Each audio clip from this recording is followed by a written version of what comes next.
आपको दिखाऊंगा मुंबई में मोदी का मेगा प्लान वो होने जा रहा कि उद्धव राज ठाकरे दोनों का सियासी करियर खत्म हो जाएगा। क्या आदित्य ठाकरे जेल जाएंगे? देवेंद्र फडणवीस ने ऐसा क्या कह दिया जो उद्धव की टेंशन बढ़ा देगा? उधर ओवैसी के लिए मुसलमानों में गजब क्रेज, इधर बीजेपी ने ओवैसी की पार्टी से हाथ मिला लिया। क्या शरद पवार अमित शाह की कौन सी मीटिंग पर सीएम फडणवीस ने बड़ा खुलासा कर दिया? अब इसका चैप्टर देखिए। इस वक्त सबकी नजर वैसे तो बंगाल पर है, लेकिन बंगाल के चुनाव में थोड़ा वक्त है और बंगाल के साथ साथ बहुत बड़ी हलचल कहीं मची है, तो वो है महाराष्ट्र। महाराष्ट्र की राजनीति में बड़े बड़े उलटफेर पिछले कुछ सालों में हुए हैं, लेकिन अब जो हुआ वो किसी ने सोचा नहीं था। उद्धव ठाकरे और राज ठाकरे जिनकी आपस में बनती नहीं थी, वो बीएमसी चुनाव के लिए एक हो चुके हैं। वो बीएमसी जिसका बजट ही भारत के कई राज्यों से बड़ा है, कहने को तो म्युनिसिपल कॉर्पोरेशन है, लेकिन एशिया का सबसे बड़ा म्युनिसिपल कॉर्पोरेशन है। और नरेंद्र मोदी, देवेंद्र फडणवीस को अब ये लोग चैलेंज कर रहे हैं। ठाकरे भाइयों के इस चैलेंज के बीच आज मैंने महाराष्ट्र के सीएम देवेंद्र फडणवीस का एक इंटरव्यू किया। आज आपको दिखाऊंगा कि नरेंद्र और देवेंद्र की जोड़ी ने ऐसा क्या प्लान बनाया है कि क्या ठाकरे भाइयों की पॉलिटिक्स ही खत्म हो जाएगी। क्योंकि आप देखिए, उद्धव ठाकरे और राज ठाकरे दोनों के सामने अस्तित्व का संकट है। ठाकरे परिवार की विरासत के नाम पर दोनों साथ आए। उद्धव की राजनीति को बीएमसी से खाद पानी मिलता है। अगर बीएमसी हार गए तो उद्धव ठाकरे के पास कुछ ना बचेगा बॉस। मुंबई के दम पर ही उद्धव ठाकरे की राजनीति चलती है और इसी राजनीति को बचाने के लिए उद्धव ठाकरे ने अब राज ठाकरे का सहारा लिया। लेकिन उद्धव और राज के लिए बीजेपी क्या बड़ा प्लान लेकर आई है? अजीत पवार, शरद पवार, इनके बीच क्या खेल हुआ है, सब बताऊंगा। ओवैसी मुसलमानों को कैसे अपनी तरफ खींच रहे हैं, बीजेपी और ओवैसी के बीच क्या गठजोड़ की बात चल रही है, सब लाया हूं। पहले एक ट्रेलर देखिए।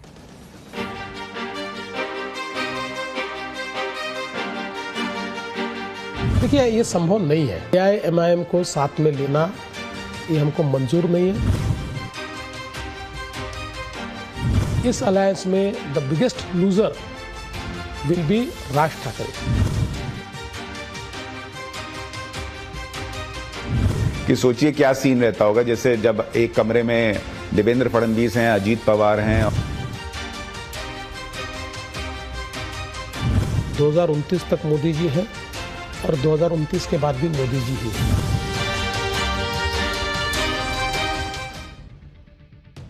नरेंद्र मोदी का वो मेगा प्लान क्या है जिससे उद्धव ठाकरे और राज ठाकरे का सियासी करियर खत्म होने वाला है, वो बताऊंगा। लेकिन आप देखिए कि कैसे ठाकरे भाई इस वक्त साथ आकर प्रचार कर रहे हैं, अपनी ताकत दिखा रहे हैं और नरेंद्र मोदी को सीधा चैलेंज कर रहे हैं। उद्धव ठाकरे ने कह दिया है कि वो मोदी के लिए प्रचार करते थे, लेकिन अब मोदी उनकी पार्टी खत्म करने पर तुले। राज ठाकरे के साथ मिलकर बीजेपी से लड़ेंगे और राज ठाकरे से अब वो कभी अलग नहीं होंगे। इधर राज ठाकरे कह रहे हैं कि वो मंदिर तो जाएंगे लेकिन गंगा का पानी नहीं पिएंगे। इसका हिंदुत्व से क्या संबंध है? राज ठाकरे ने मुसलमानों को लुभाते हुए कहा कि महाराष्ट्र में रहने वाला मुसलमान मराठी मुसलमान है। यानी उद्धव और राज ठाकरे हर वो कोशिश कर रहे हैं जिससे उनकी पॉलिटिक्स चलती रहे या बच जाए। बीएमसी चुनाव में जीत के लिए हर पैतरा अपना रहे हैं, बीजेपी पर पार्टी तोड़ने तक का आरोप लगा रहे हैं। लेकिन आज जब मैंने महाराष्ट्र के सीएम देवेंद्र फडणवीस का इंटरव्यू किया और उसमें उद्धव ठाकरे और उनकी पार्टी को लेकर मैंने सवाल पूछा कि अगर बीएमसी हार गए तो क्या उनकी पार्टी खत्म हो जाएगी? फडणवीस ने कहा कि उद्धव ठाकरे की पार्टी एक प्राइवेट कंपनी की तरह है जिसमें मालिक नहीं बदलता। देखिए, वो पार्टी जो है ना, वो उनकी प्राइवेट प्रॉपर्टी है। वो मालिक है उस पार्टी के, इसलिए मालिक चेंज नहीं हो सकता है। नीचे के जो है वो बेचारे सारे सैनिक और बाकी सारे जो लोग हैं वो इधर उधर जाते रहेंगे, चेंज होते रहेंगे, मालिक की मर्जी आएगी वैसा वो चलता रहेगा। हाँ, इतना जरूर है। देखिए, मैं हमेशा ये कहता हूं कि चुनाव में हारना या चुनाव में जीतना ये मायने नहीं रखता, लेकिन हारने के बाद उस हार से आप क्या सीख लेते हो ये मायने रखता है। कांग्रेस की हालत क्यों खराब है? जो प्रधानमंत्री जी कहते, किसी भी हार से वो सीखते नहीं है, वही मूर्खता, उसी प्रकार का व्यवहार वो लगातार करते रहते। अगर उद्धव जी और उनकी सेना इस हार से नहीं सीखेंगे तो आगे भी उनका हश्र यही होगा। मुझे यह लगता है आपकी लोगों में जाने की कितनी मंशा है, संघर्ष करने की कितनी मंशा है, पार्टी चलाना है तो उसको समय देने की कितनी मंशा है, इस पर निर्भर करता है। महाराष्ट्र में बीएमसी चुनाव ठाकरे भाइयों के लिए करो या मरो का चुनाव है। खास तौर पर मुंबई की बीएमसी तो उद्धव ठाकरे के लिए लाइफलाइन है। अगर बीएमसी हार जाते हैं तो मामला गड़बड़ हो सकता है। आप देखिए कि महाराष्ट्र में 29 महानगर पालिकाओं के लिए मतदान होना है। 15 जनवरी को मतदान होगा, 16 को नतीजे आ जाएंगे। पिछले 3 चुनावों से लगातार उद्धव की शिवसेना सबसे बड़ी पार्टी रही है। इस बार उद्धव की शिवसेना 163 सीटों पर लड़ रही है, राज ठाकरे की एमएनएस 53 सीटों पर। यानी बीएमसी में अपनी सत्ता बचाने के लिए उद्धव ठाकरे ने राज ठाकरे से हाथ मिला लिया। लेकिन इससे क्या उद्धव को फायदा होगा? क्योंकि राज ठाकरे तो विधानसभा चुनाव में 0 पर सिमट गए थे। उत्तर भारतीयों को पीटकर क्या राज ठाकरे की पार्टी खड़ी हो जाएगी? अभी हाल ही में महाराष्ट्र में हुए स्थानीय निकाय चुनाव में भी एमएनएस को 1 सीट नहीं आई थी, और इसीलिए देवेंद्र फडणवीस कह रहे हैं कि इस चुनाव में सबसे बड़ा लूजर, उद्धव ठाकरे से भी बड़ा लूजर राज ठाकरे होंगे। ये राज ठाकरे का कोई भविष्य दिख रहा है सर आपको? मेरा अपना मानना यह है कि देखिए, राज ठाकरे एक ऐसे नेता है कि जिनको एक ऑडियंस है। राज ठाकरे अपने बेबाक विचारों के लिए जाने जाते हैं। कोई भी बात सीधे तौर पर कहने वाले राज ठाकरे, भाषण भी बहुत अच्छा करते हैं। लेकिन मुझे यह लगता है कि इस चुनाव में उन्होंने बहुत बड़ी गलती की है।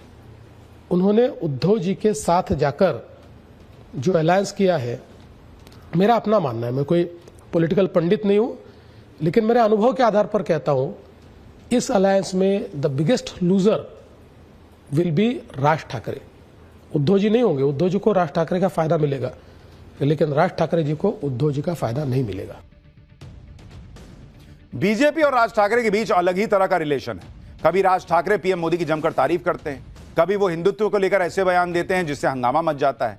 इन सब के बीच राज ठाकरे के नेता और कार्यकर्ता मराठी के नाम पर गुंडागर्दी भी करते हैं। सीएम देवेंद्र फडणवीस से मैंने पूछा कि भाई आप राज ठाकरे के साथ क्यों नहीं, राज ठाकरे और आप लोग साथ क्यों नहीं आ सकते? सीएम फडणवीस ने कहा कि राज ठाकरे की पार्टी मराठी के नाम पर जो गुंडागर्दी करती है उससे बीजेपी सहमत नहीं है, इसलिए राज ठाकरे के साथ गठबंधन का सवाल नहीं है। क्योंकि राज ठाकरे जब मराठी मानुष की बात करते हैं तो वो हिंदुओं को अलग अलग करके देखते हैं। देखिए, जब उन्होंने हिंदुत्व के विचार को अपनाया तो हमने उनको साथ में लिया, क्योंकि हिंदुत्व ये हमको जोड़ने वाला धागा है।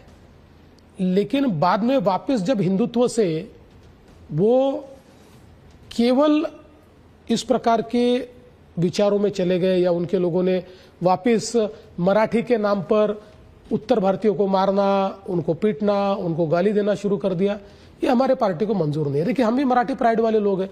मैं मराठी हूँ, मुझे मराठी होने का बहुत अभिमान है। मराठी भाषा के लिए हम लड़ते हैं। हमारे प्रधानमंत्री जी ने मराठी भाषा को क्लासिकल लैंग्वेज का दर्जा दिया। महाराष्ट्र में मराठी कंपलसरी होनी चाहिए, इसका हमारा आग्रह है। इसका मतलब ये नहीं है कि महाराष्ट्र में बसने वाले अन्य प्रांतों के जो लोग हैं उनके साथ आप दुर्व्यवहार करें, ये हम नहीं पसंद करते, हम नहीं मान्य करते।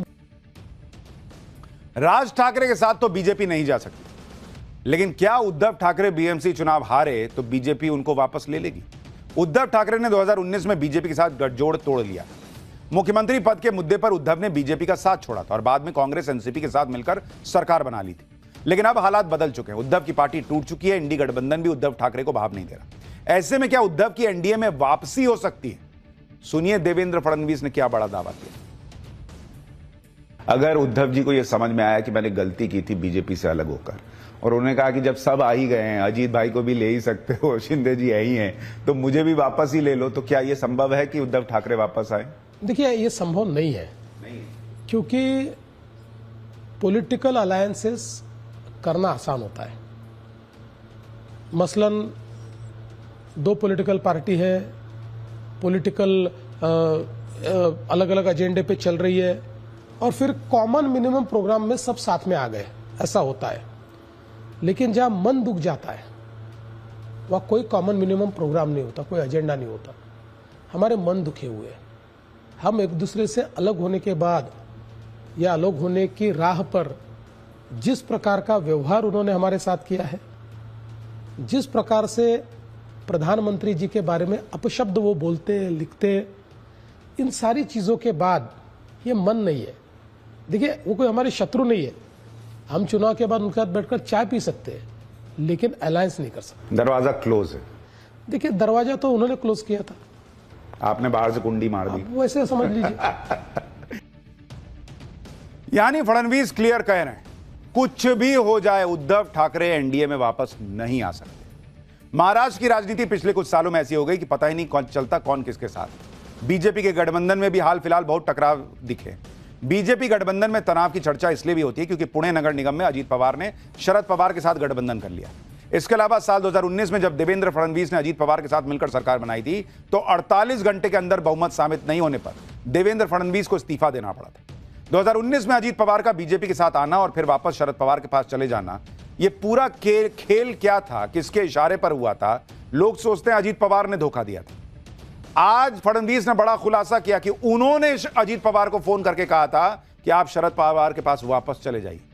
सुनिए पहली बार कंप्लीट इनसाइड स्टोरी।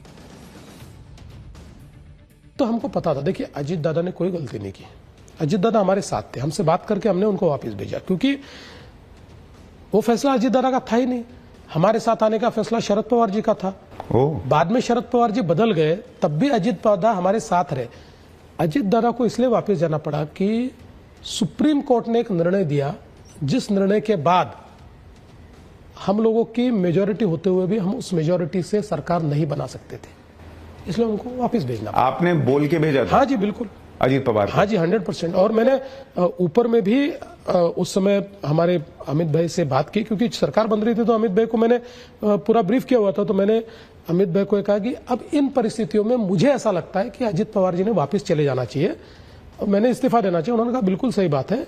जब वो पवार साहब ने पलटने के बावजूद जब अजीत दादा अपने साथ रहे, तो अब ये भी अपना भी फर्ज बनता है कि हम उनको पॉलिटिकल डेथ की ओर न ले जाए, लेट हिम गो बैक। ये तो बड़ी बात आप कह रहे हैं। और शरद पवार जी से जो ये अंडरस्टैंडिंग हुई थी कि अजीत पवार आपके साथ आएंगे, ये आपने की थी या दिल्ली से हुई थी? देखिए हम मतलब अमित शाह जी और मैं और शरद पवार जी, अजीत दादा, प्रफुल्ल भाई, सबने मिलकर तय किया था। सब बैठ के किया? हाँ बिल्कुल, मिलकर तय किया था। फिर आपने कभी अजीत दादा से पूछा कि ये शरद पवार क्यों पलट गए? वो आपके लिए शायद कुछ स्क्रिप्ट लिख रहे थे जिसमें आप फंस गए। देखिए अब स्क्रिप्ट क्या है ये मुझे भी पता है, अजीत दादा को भी पूरा पता है। अब बहुत पानी बह गया, छोड़ दीजिए। अब लेकिन अजीत पवार वापस तो नहीं जाएंगे उनके पास? नहीं, सवाल ही नहीं, वापस जाने का कोई सवाल नहीं। देवेंद्र फडणवीस ने पहली बार खुलासा किया कि अजीत पवार शरद पवार के धोखा देने के बावजूद, जो वो कह रहे हैं, फिर भी रुके रहे थे। बीजेपी ने, अमित शाह ने और देवेंद्र फडणवीस ने कहा कि नहीं, आप वापस चले जाइए, नहीं तो पॉलिटिकल डेथ जैसा होगा ये आपके लिए।